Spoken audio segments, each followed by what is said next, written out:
Hey guys, we're back in the dining room for this evening's video. Sorry it took me a little while to get one going for today, but that's alright. We're going to get it going right now. So, X-Men 2099, number 1. I finally sat down and read it, now that I've got a little time to do so. And it opens with some Ron Lim artwork with inks by Adam Kubert. And we've got a long-haired fellow who is swiping a card to get into a door into the city of Nueva Sol. So these 2099 books, it's the world outside your window, but like I said the last time that I spoke about these books, it's also a future that Marvel could see.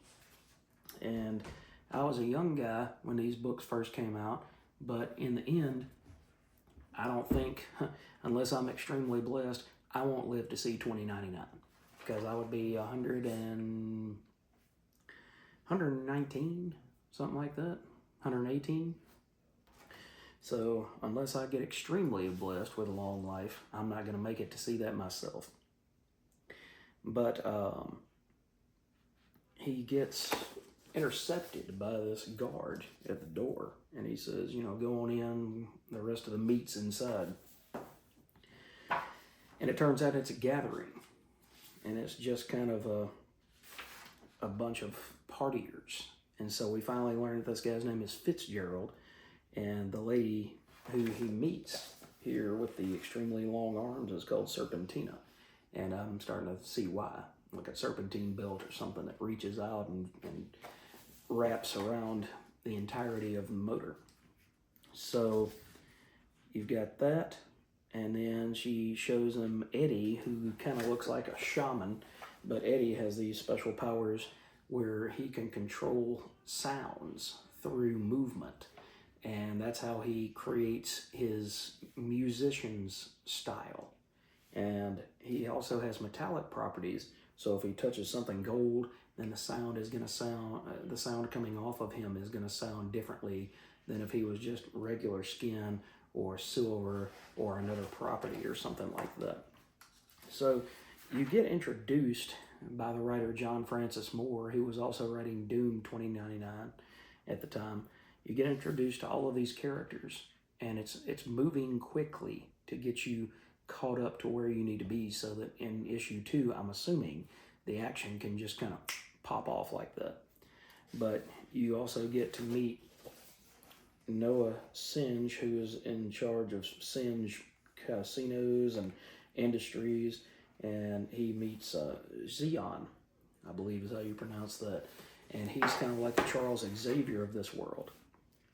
And he tells Noah that your men continue to kidnap members of the nomad tribes for your decadent amusements. Your trafficking in human lives is over.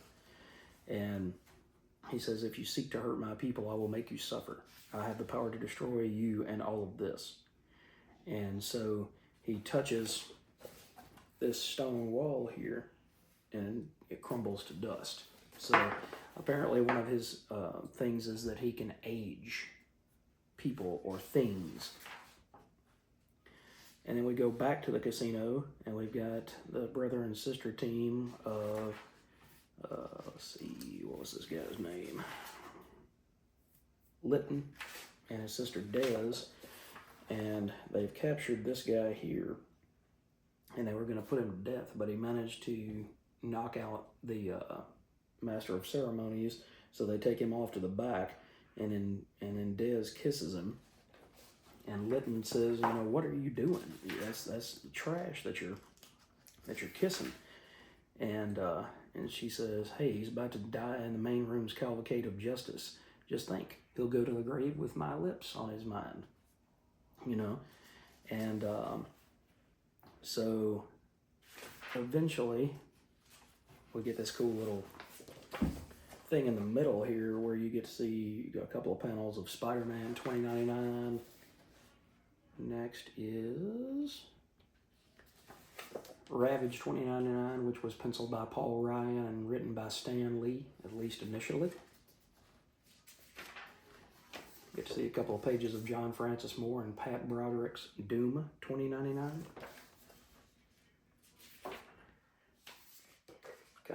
pinup type style piece of the X-Men 2099. Punisher 2099. Jake Gallows, he was cool. Hulk 2099. And then it turned out to be an ad for a behind the scenes sketchbook for all the 2099 books that were coming out. They put a lot of time and effort and money into these books, and into the line in particular. They wanted it to come out swinging and come out strong, and in my opinion, they did. The only two that I read on a regular basis, and I dropped the second title after a while, was Spider-Man 2099 and Doom 2099, because the artwork by Pat Broderick on that title was just so good that you just couldn't pass up on it. But you continue to see more characters getting brought out here. Crystal, and then Mean Streak, who's kind of a speedster like Quicksilver. And eventually, they let this guy go, these two here, find the guy here and let him go, and he turns out he's a mutant. So you get to see him in his red, scaly body and his wings, and he flies out of there.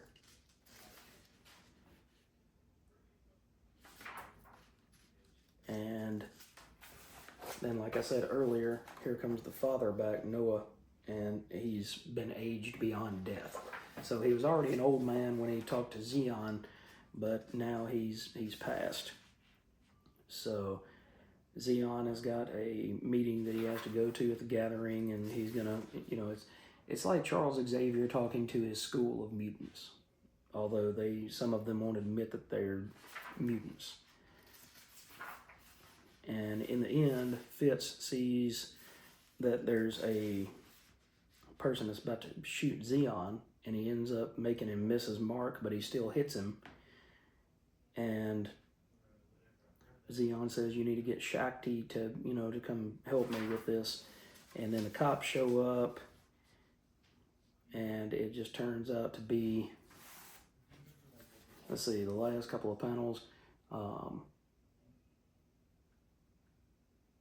And so Fitz says, what's going on? And so it's Timothy Fitzgerald, because Xeon calls him and he says, Timothy, I knew you joined my X-Men. And so now, like I said, you get to see an injured, almost Charles Xavier-like character that brought all of these people together so that they could form a merry band of mutants to go after this Singe Corporation and the evil that they do. So it's much more interesting, this book was, than Hulk 2099, because like I said, I didn't have the whole backstory that had come from the first 6 issues of 2099 Unlimited. But here, you get a full story, you get an idea of what's going on. It's just different enough from the main X-Men titles that you can say, you know what, this is interesting, and I might pick it up. So I found this book for dirt cheap. So if I can find the next 2 or 3 or 4 issues of X-Men 2099, I will come back and do a proper video on the rest of this series, as time goes on. But thank you for joining me on this version, or this video, I should say, and this review of X-Men 2099 issue 1.